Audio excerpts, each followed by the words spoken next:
In a world increasingly filled with paint-by-the-numbers personalities concerned with fulfilling a polished corporate image, people are always searching for a refreshing dose of charisma and charm. Perhaps someone who could own any room and disarm any situation on their quest for a championship and their search for the next big thing in their lives. Today, we're going to cover the story of just such a person, Jim Valvano.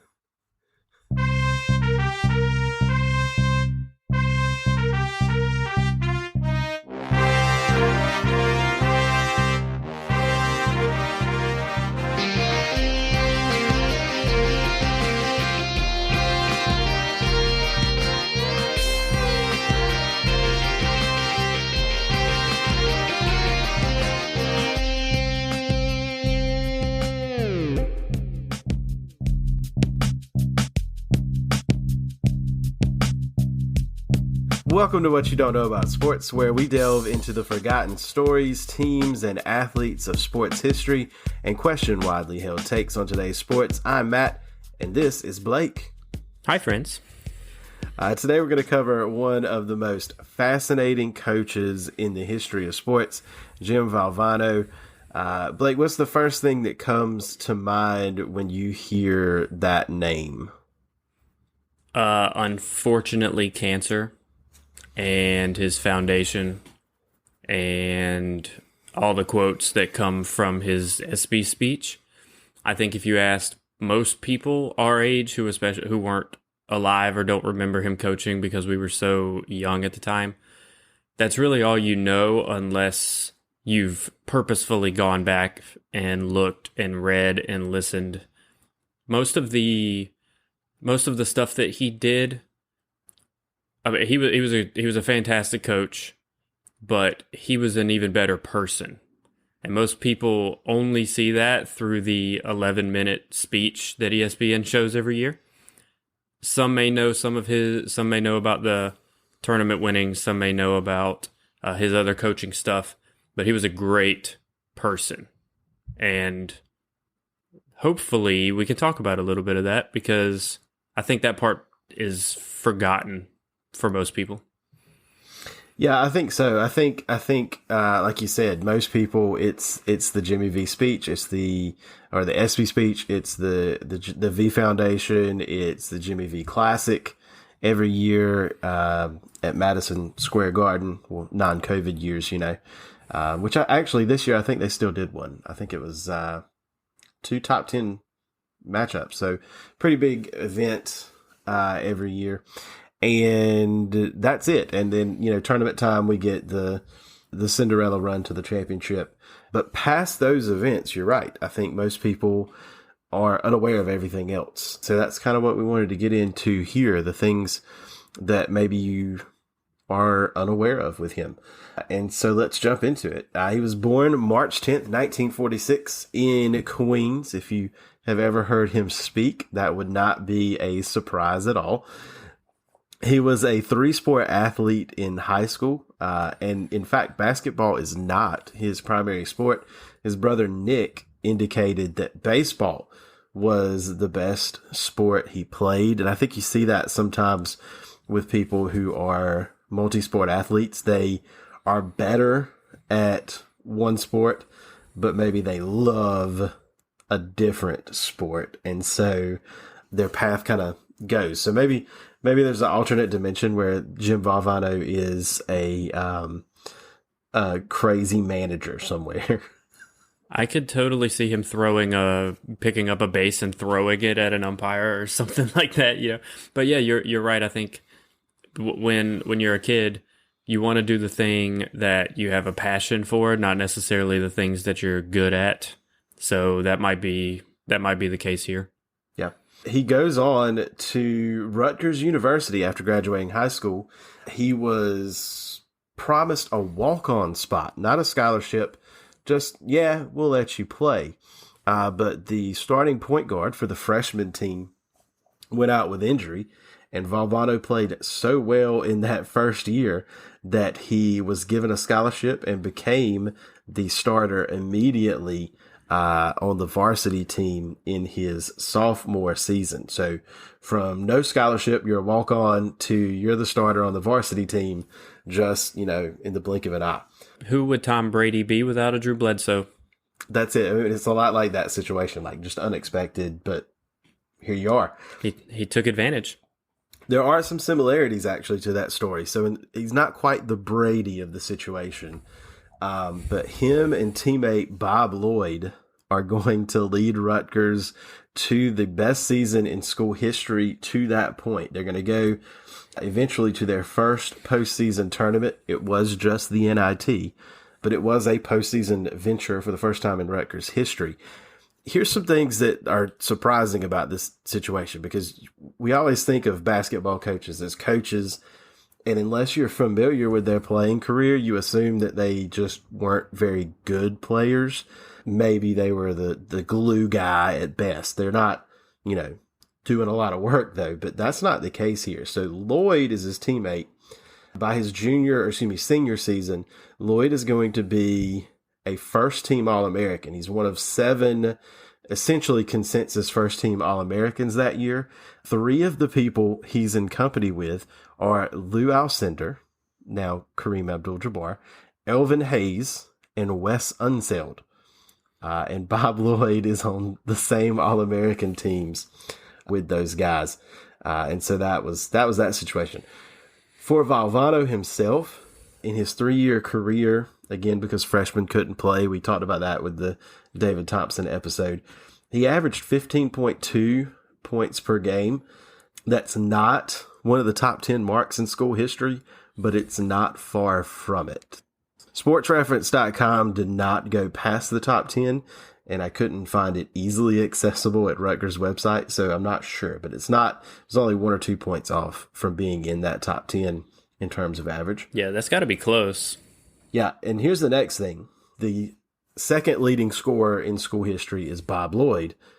And so just using anecdotes, the way people said he played was to get the ball to Bob.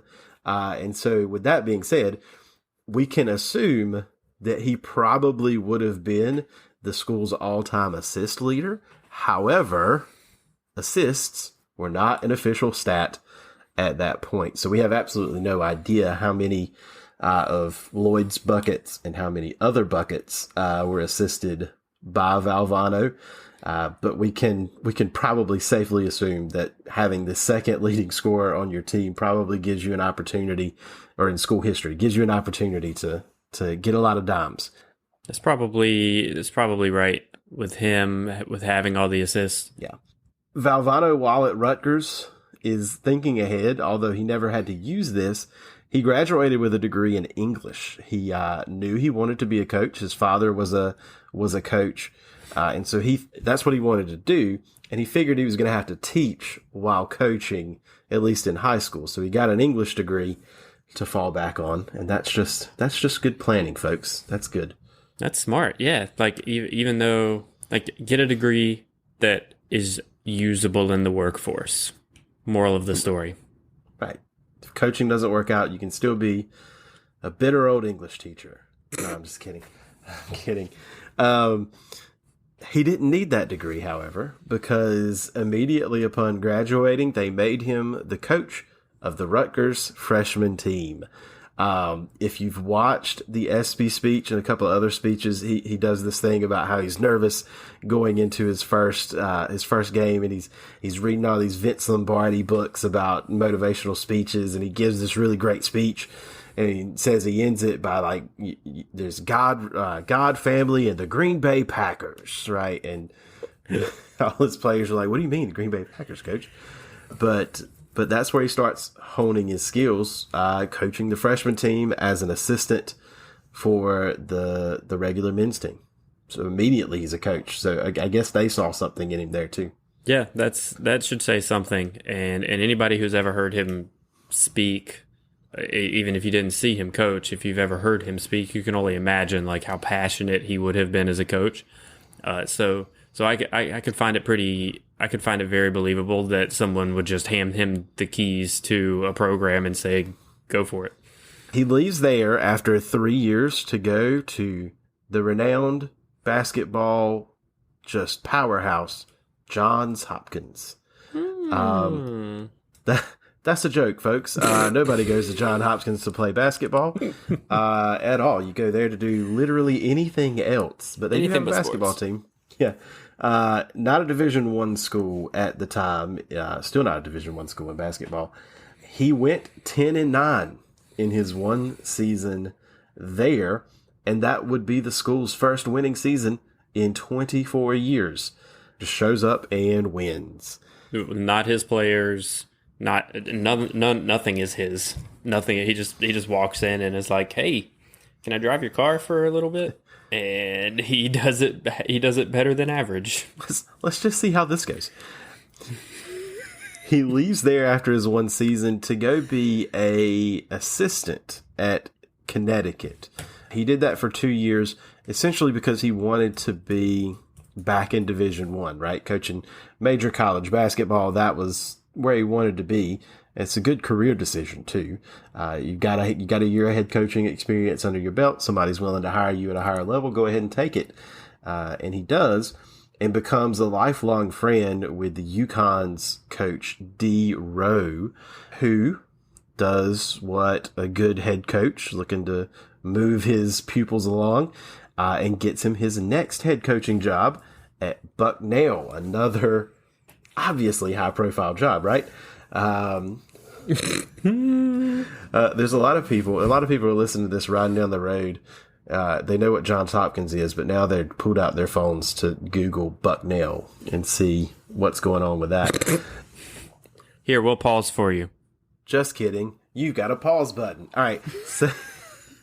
So he's the head coach at Bucknell for 3 seasons, and he only has 1 season with a winning record. But if you go look at Bucknell's stats, that 1 season with a winning record is about the ceiling. They do have some poor seasons, but most of their good years are at or barely above 500. So the 1 winning season, not anything out of the normal for Bucknell. There's a cool story where Valvano looks at his players and says, "Look, if you guys can win 5 games in a row, I'm going to put on some warm-ups. I'll suit up and I'll go through the pregame layup lines with you guys if you can win 5 games in a row." And so the team wins 5 games in a row, and there's Jim Valvano suited up, ready to go with his players. Just a cool thing. Nobody does that now. What a motivator! Yeah, no one on the planet would sign up to do that, but that's just his enthusiasm and his personality that he's willing to put something like that up just to win a basketball game, or 5 in that case, but just to be successful, you know, and just to have that level of fun. I mean, like, we see some of that stuff now. There's Kevin Keats at NC State and a couple of other coaches do the thing where, like, you win a road game or you win a game. All right, we're going to get ice cream, boys. Let's go.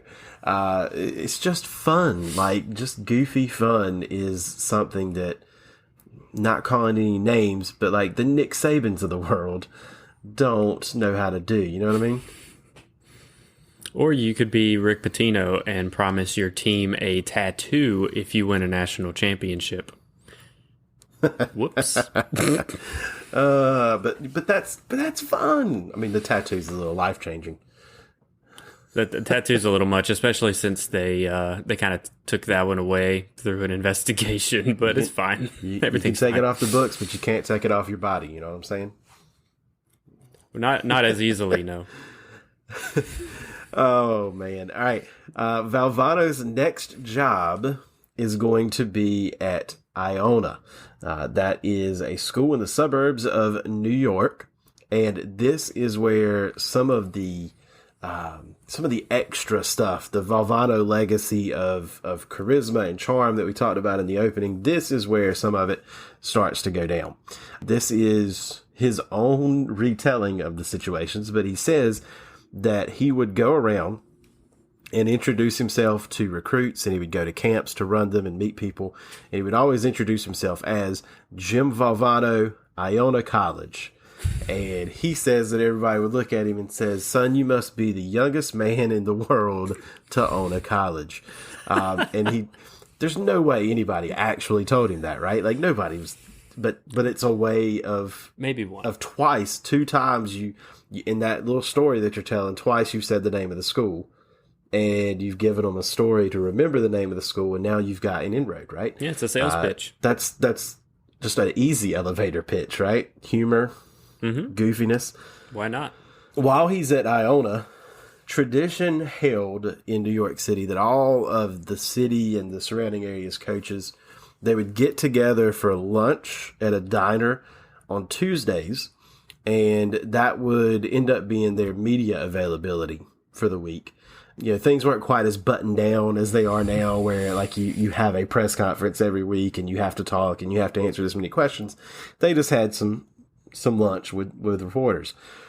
At the time, St. John's coach Lou Carnesecca would always go last because he was the class clown, but he also was the coach of the best school in the area, so the most prestigious one. So he got the honor of going last. But by the time Valvano was in his third year at Iona, Valvano had taken the spot of going last, and Carnesecca now was going next to last.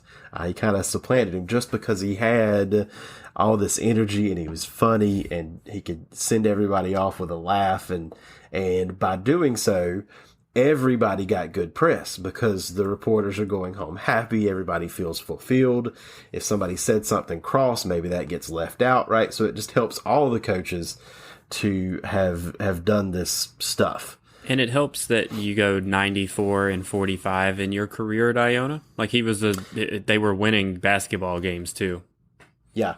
Some of the best runs in Iona history. One more thing about those meetings.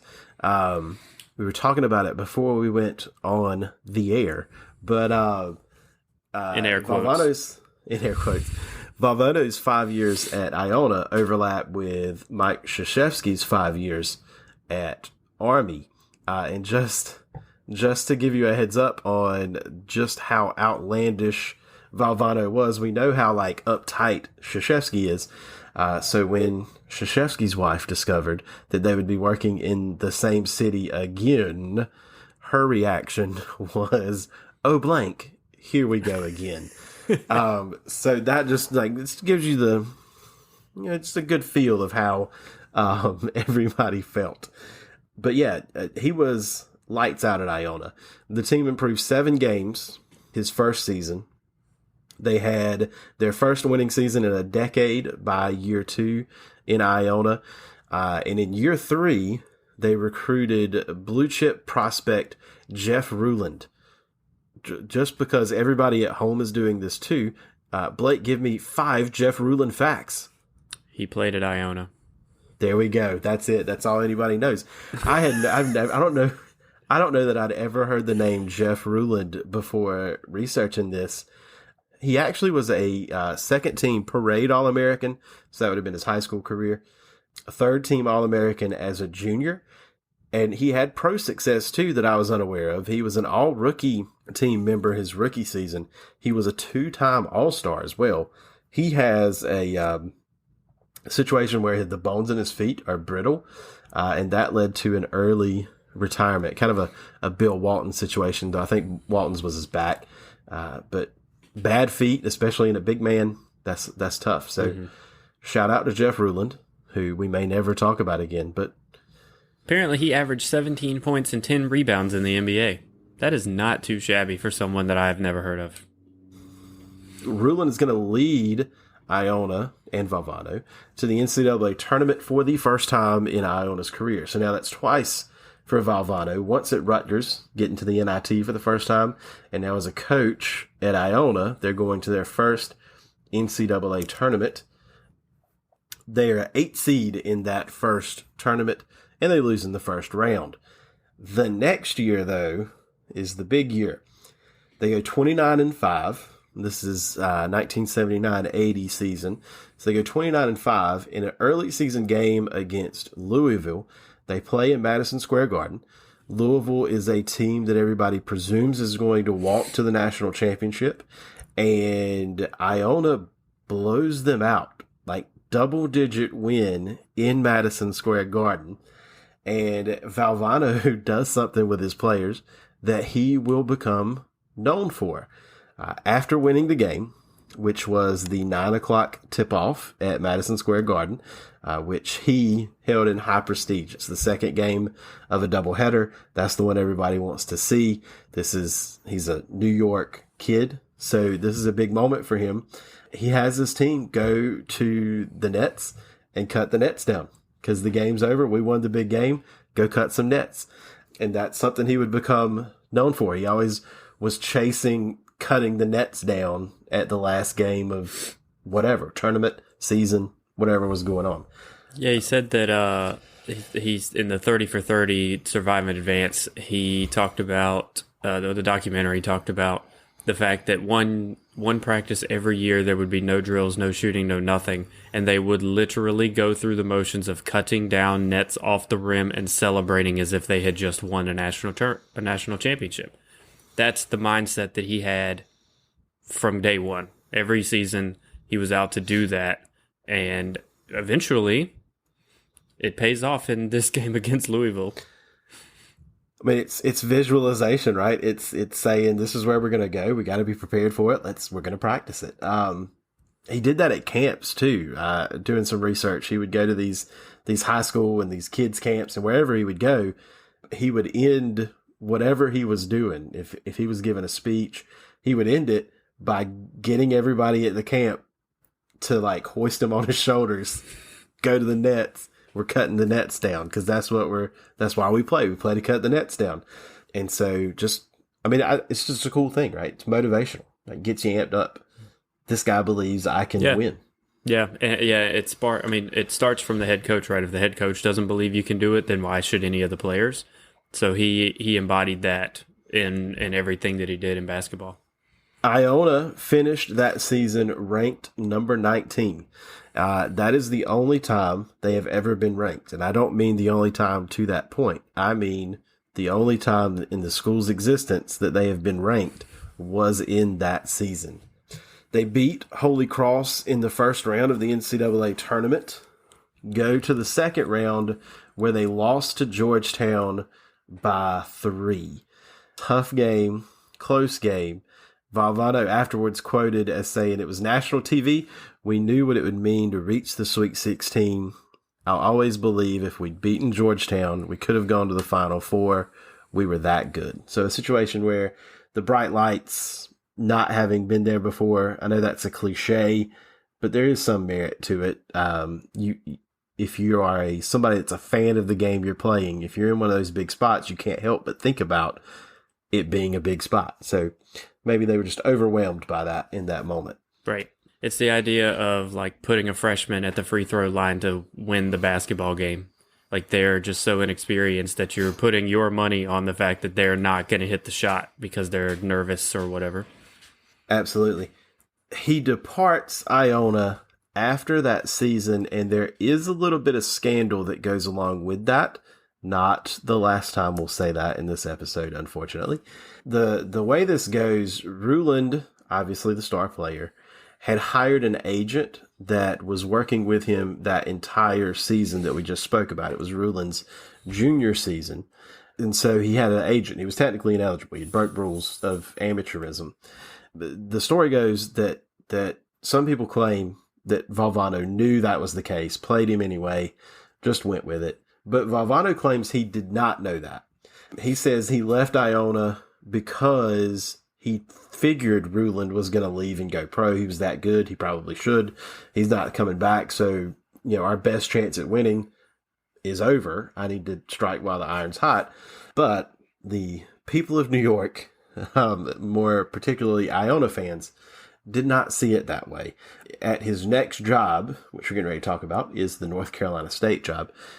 They played some games in New York City, and in the year and 2 years after he left, he was booed. New York, born and bred, comes back home and he gets booed in Madison Square Garden because the people are so upset about how the departure happened. That's such a sad thing too. Like some fans, I mean, just people in general can be so ignorant sometimes. But the fans, sports fans, are just a little too passionate every once in a while. They just can't help themselves. I mean, I'm not familiar, but I know what you're talking. Not me though, not me. So his next job is North Carolina State. If you are of a certain age, that means nothing to you. North Carolina State, of recent memory, is fair to middling in the basketball department, and sometimes just unmitigated garbage. But at this point, NC State is a national power. They are. And coming off 7 years removed from a national championship. If you listen to our David Thompson episode, we kind of went through those years that he was there where they were just on a roll. And so we're not far removed from that situation. At the point that he goes to North Carolina State, UNC had won 8 ACC championships, State had won 7 ACC championships, and Duke had won 7 ACC championships. So pretty equal in terms of that. He gets the job kind of in a quirky way because he didn't get the job he applied for. Jim Valvano applied by sending a letter to the athletic director. He applied to be the new coach at Duke. However, Duke hired a different coach from the New York area. We mentioned that Mike Krzyzewski was at Army, which is in the New York area. He goes to Duke, and in the process, the same time he's going to Duke, NC State is trying to hire Morgan Wooten, who coached at DeMatha High in the Washington, D.C. area. If you watch the 30 for 30, the opening, the intro of the documentary talks about how 2 players on that 83 championship team, Derek Wittenberg and Sidney Lowe, had played for Morgan Wooten, thought he was coming, everything was going to be great, and then he didn't. Didn't want to do the college thing. He was fine where he was and doing what he was doing. And so when he turns down the job, Duke's athletic director sends the letter that was written to him over to NC State because he was so moved by the letter that he thought the guy deserved a job. I mean, it was just well written, very thoughtful. He thought the guy deserved it. He just didn't think he was the right fit for Duke. And so NC State jumps on it and hires Jim Valvano. But I just think that's cool that, Krzyzewski didn't do it. But those two dudes are kind of intertwined in a way that you don't see outside of a scripted video game, right? Like this, your rival has challenged you. Oh, look, your rival is here too. Like it's like some weird Pokemon story, Yeah, it's funny that they coached in the same state, same area for as long as they did, and then they both get new jobs. NC State was actually probably the better job at the time because of their recent basketball success. You talk about just being removed from the time that they had won the 74 championship with David Thompson. Norm Sloan had just left, and Jim Valvano replaced Norm Sloan, who coached David Thompson. They had just won a national title 6 years before Valvano got there, so he was taking over something that was established.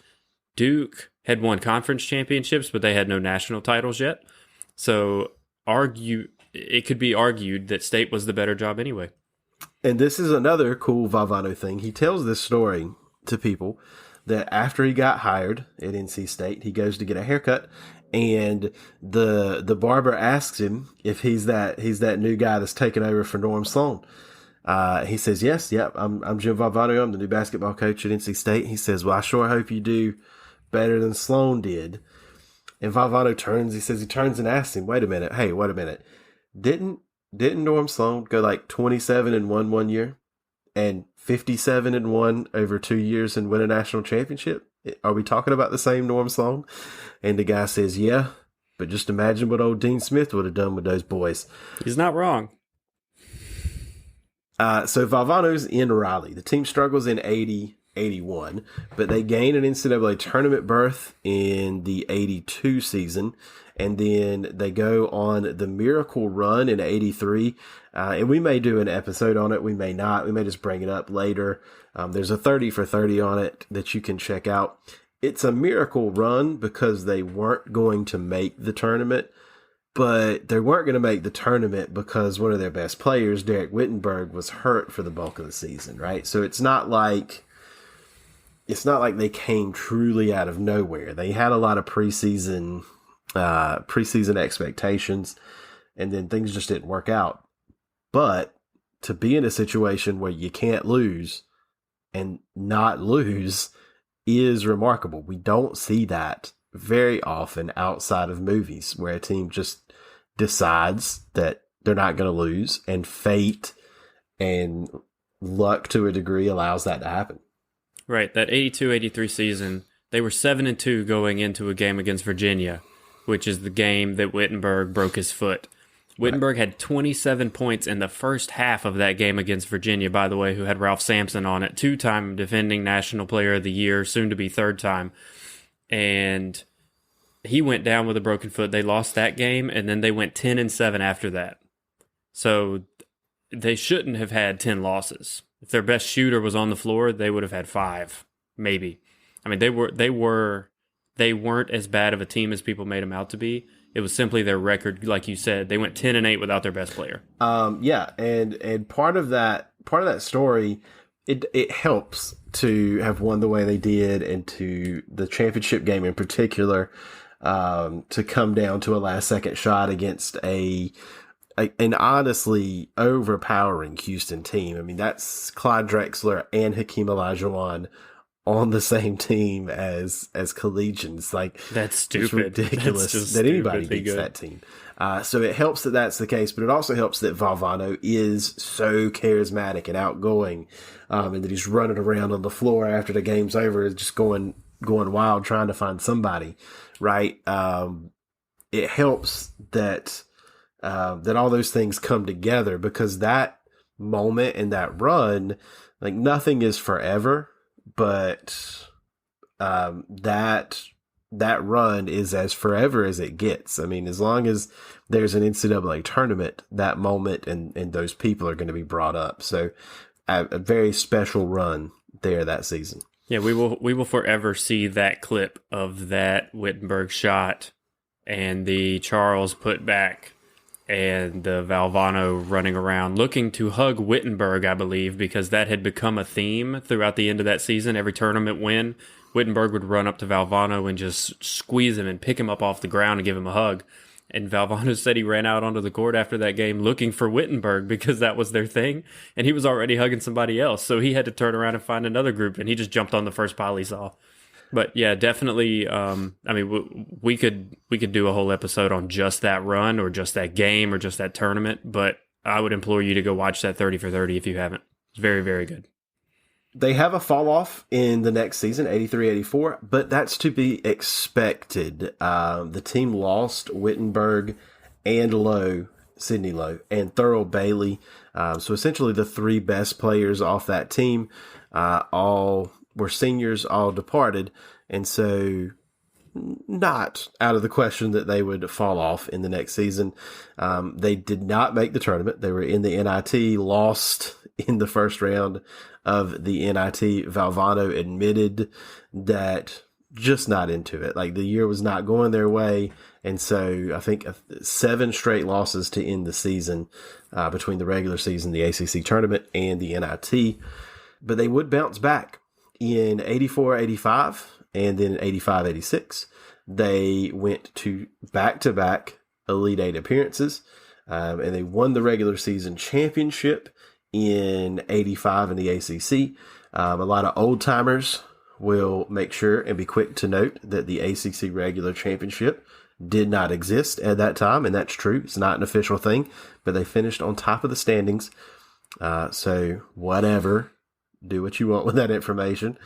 It is an official thing now. We know that. And I hate follow a state fans account that actually is called State Fans Nation or something, because it says stupid things all the time. And one of the things is, so that last year Florida State was the ACC regular season champion, and they just went on a Twitter tirade about how that wasn't a real thing. Can't believe the media lets this be a real thing. Like, get it straight. I think because the ACC network had tweeted about it, and they were like, "This is your own network. Why are you letting this happen?" And somebody finally had to be like, "Hey, 2 years ago they made this a real championship, so just calm down, buddy." It's incredible. Social media is so wild. Yeah, people go crazy on that thing, man. I tell you, I'm like, get off my lawn. You know what I'm saying? Like, anyway, they would go on to have 2 more first round exits in 86, 87, and then in 87, 88. This is weird to say basketball season names because it's like 2 years. Anyway, they won the ACC tournament in 1987. And so there's his second tournament win. They also won in 83. So 2 ACC championships, the actual one for the tournament. Another regular season championship, followed in 1989. They went to the Sweet 16 that year, where they lost to Georgetown. Now, I'm going to tell you about this game for just a second, because Blake over there is heaven sent on the fact that referees do not impact athletic contests. But in this game with about a minute left, NC State is called for a travel. The only problem is no one traveled. In fact, the NC State player had been fouled by Alonzo Mourning. This foul would have been Mourning's 5th foul. And Alonzo Mourning being the best player on the floor, period, that would have been a big shift in momentum. In addition, State scored a basket on the play, which would have tied the game with Mourning going to the bench. On the live broadcast, Billy Packer, longtime commentator for CBS, and also back in the day when we had Raycom, he was always on it here locally. He was just beside himself that was not a travel, that was a foul. What are they doing? And normally you would not hear anything about it. In the book, The Legends Club by John Feinstein, which deals with Smith, Valvano, and Krzyzewski during their times at Carolina State and Duke, he has a quote from the official in question, who said that he blew the call. He says that as soon as he made the call, he knew he blew the call. He couldn't change it. The head of officials for the NCAA tournament came to the crew at the conclusion of the game and let them know that they were going to call the Final Four until that moment. And they blew it so badly that they were not going to the Final Four anymore. Oh, no. And so this is one of those times where it's not even outlandish fan reaction. Like, the call was blown in ridiculous proportion.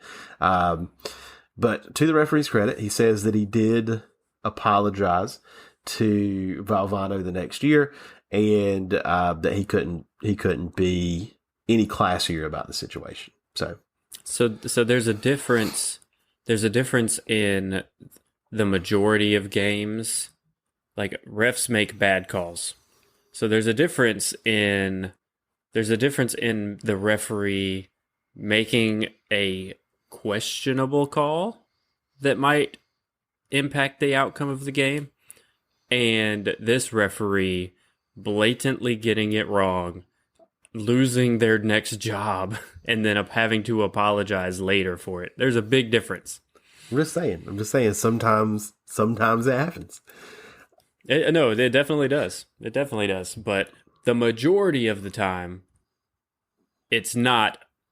It's not in the referee's hands. The game shouldn't be that close to begin with. If you don't want the ref deciding the game, I know you love this argument. If you don't want the refs deciding the game, make an extra shot or two. Yeah, and to that point, there's no way of knowing how the game goes, right? The only thing we know is that if the call is the right one, Morning fouls out, the game's tied with 1 minute 4 seconds to play. I think was the time, and then anything could happen there. But in my headcanon, NC State is the 1989 NCAA champion. So there you go. In his in his latter years, Valvano is essentially on cruise control while he's coaching. This is something you do not see. This is incredible. We sometimes see coaches after their season's over. Urban Meyer now is on Fox, but he used to, Ohio State was out. He would be a desk analyst before a big game. We see that in basketball too. There's always a coach on the panel of the NCAA tournament, as we're going on the line. We see that often. We don't see, though, coaches who are calling games while they're coaching. And this is what Valvano would sometimes do. Call a game on Saturday and then coach a game on Saturday and then fly somewhere else and call somebody's game for NBC on Sunday afternoon. That's got to be that is like, so the worst thing I can think of right off the top of my head would be College Football Saturday morning show with Kirk Herbstreit. He calls the afternoon or evening ABC game, primetime game, and he's not even allowed to give a prediction to seem biased. So I don't know how, I guess this was a different time, but it's kind of unheard of that during the season you're doing that. He was just that charismatic and outgoing, though, that everybody wanted a piece of him. He was he was off giving speeches all the time. He was doing camps all the time. He was calling games. He even was filling in for Bob Costas on a national radio show. He also was doing spots in Raleigh every 5 minutes a day in Raleigh on radio, doing just whatever he wanted to talk about. That's kind of where he was in his career, and it did take away from coaching. I think people in that same Legends Club book, people admit that his mind wasn't all the way in coaching. And it's not hard to believe. He was a 37-year-old when they go on that big run to win the championship. I'm 33, and I can see myself doing something that big right now and just kind of being like, okay, so what do we do next? It's not that long climb. It's just kind of bang, bang. Well, so he used to keep notes in his suit jacket pockets, and he always kept one in his suit jacket pocket that said "win a national championship." I'm not sure that there was really a plan after he did that. He just kind of got taken. It seems like he just kind of got taken over by the celebrity status of being the head coach of this quote unquote Cinderella basketball team, and it just consumed him so much so that his original job of coaching, he got into fashion and art and all kinds of other random things on top of sports, not even sports related. So he just got overcome with a celebrity status almost. You can't really blame him for that, but that potentially maybe led to part of the downfall at NC State.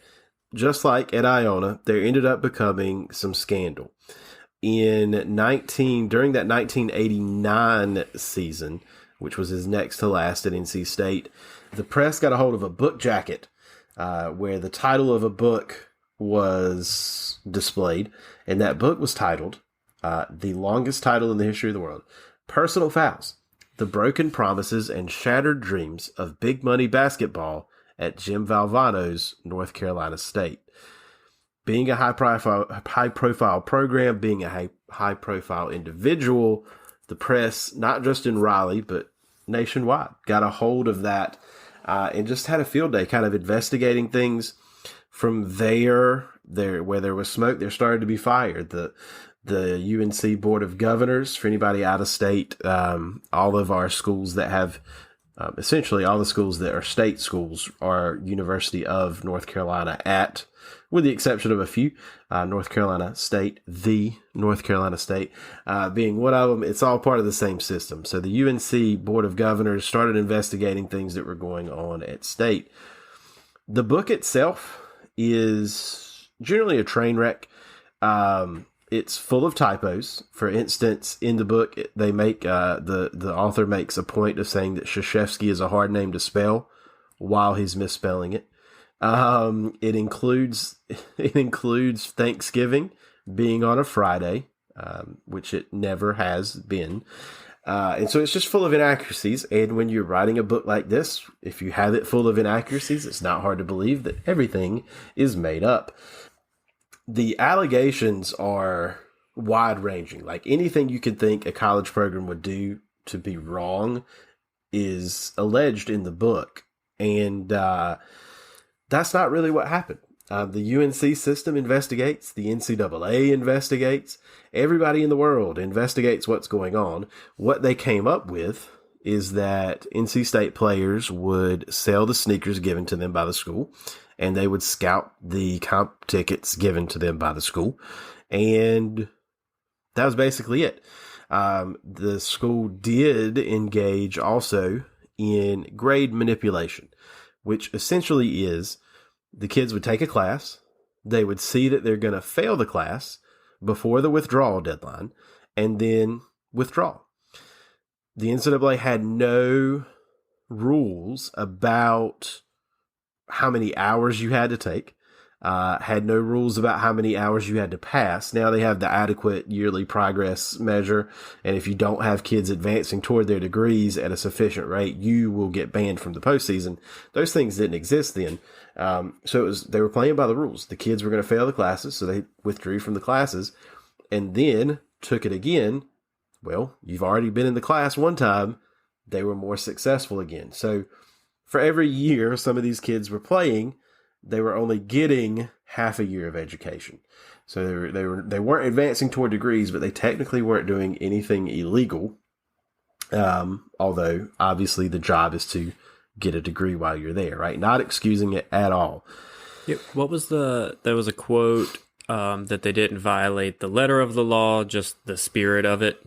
Something like that with regard to the academics. And throughout his whole 10 years there, Valvano was known. I think I read that out of 41 players that he coached in 10 years, only 11 of them had a GPA over a 2.0 or something like that. So, and one of the arguments made in the 30 for 30 was that he felt like he could turn anybody around. Like you can give him literally anybody, and he could make them into the greatest person in the world. And I think he truly believed that. Like that wasn't just, hey, I need the best basketball players, I don't care what their grades are. He was like, he wanted to help them. And that was his mindset through the whole thing. All this goes to lead to NC State firing Jim Valvano. There are some hard feelings. Valvano's book is titled "They Gave Me a Lifetime Contract and Then They Declared Me Dead." So a little bit of resentment there. He felt like it was kind of a hit job. A lot of people in the North Carolina General Assembly were UNC graduates. A lot of people in the media were UNC graduates. A lot of people running the UNC system were UNC graduates.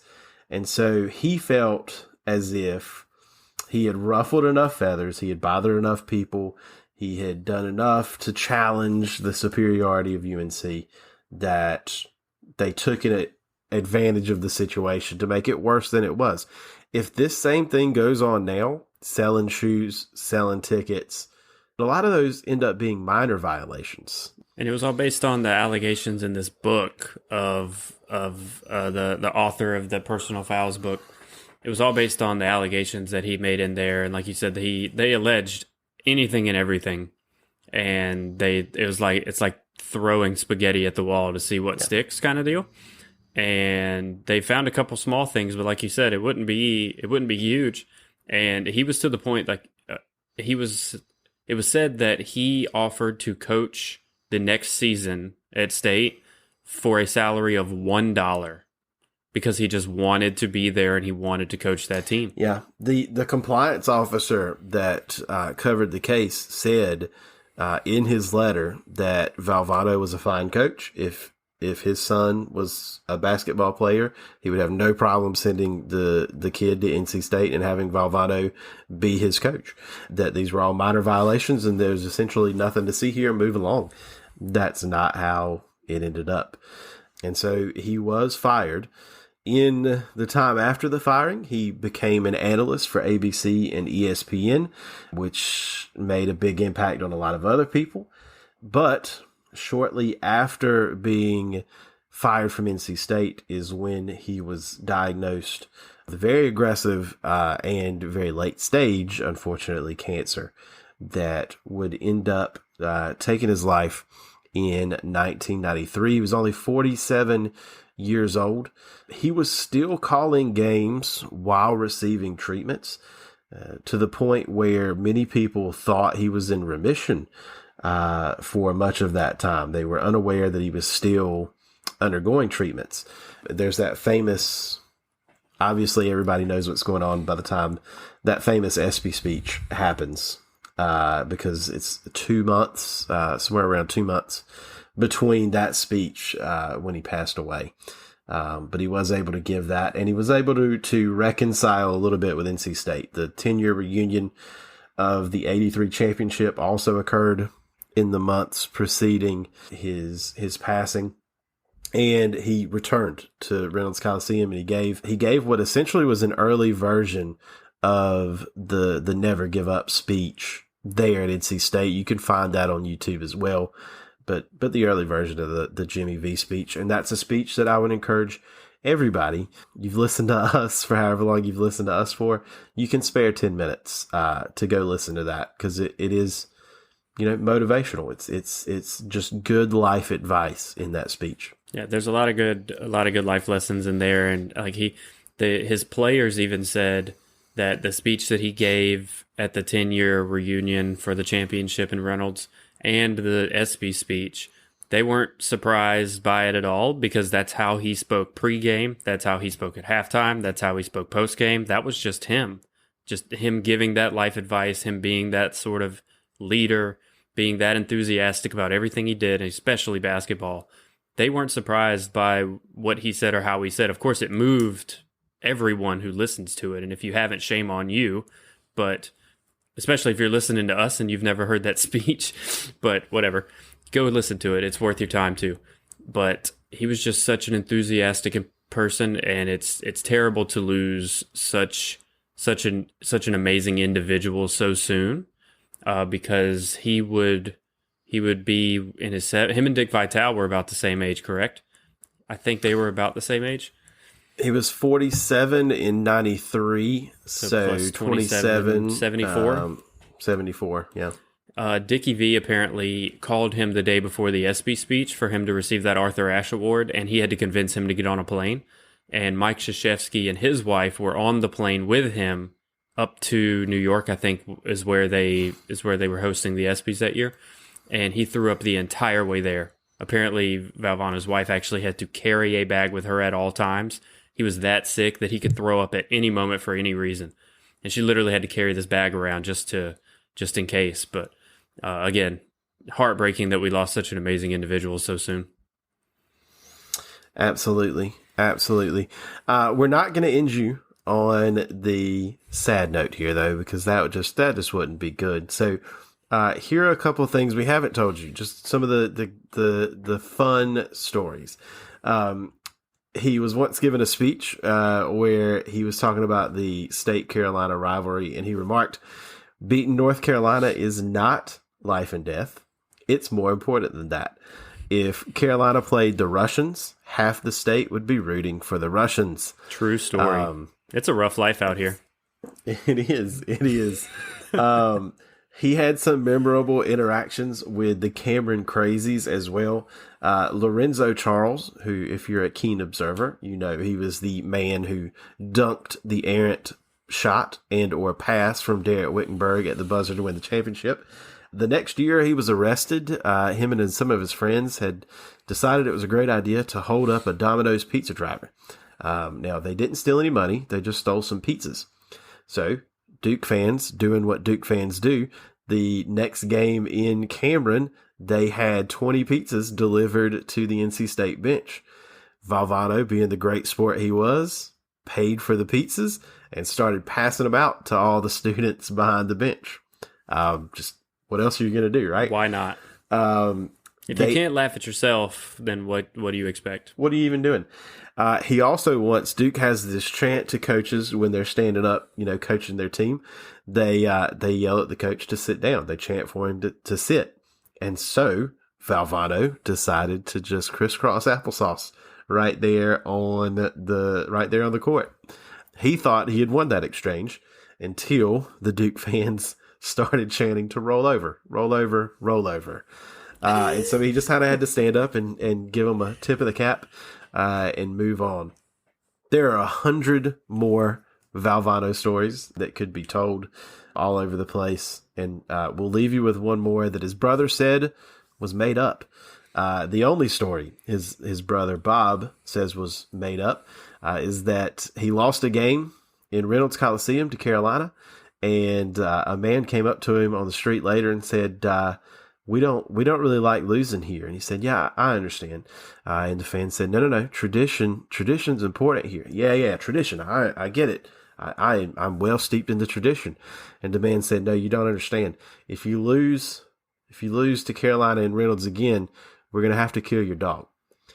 And so Valvano says, well, it's just good fortune to have that I don't have a dog, sir. So have a great day. And he says the next day the doorbell rang at his house, and there was a delivery man with a fresh new little baby puppy to give to him. And on the basket was a note that said, "Don't get attached, coach." And so that's a Valvano story. That one's made up though.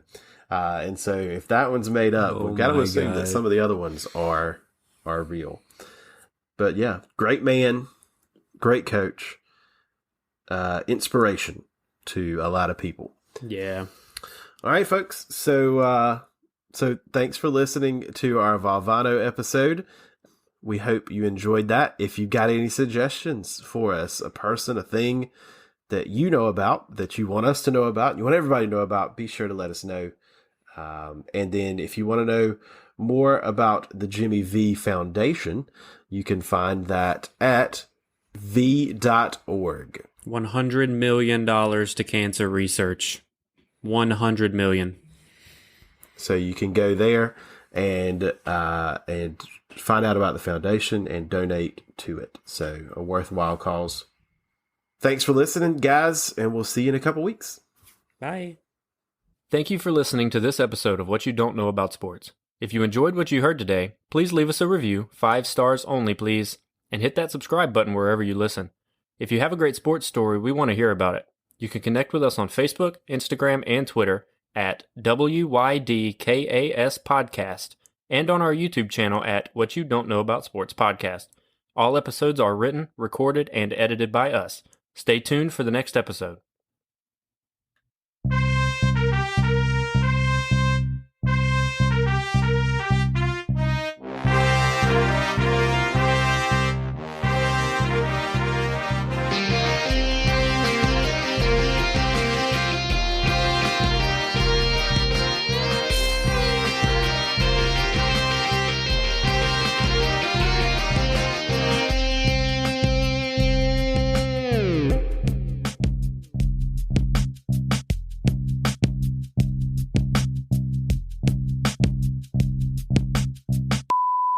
It's okay. We'll post something soon, all right?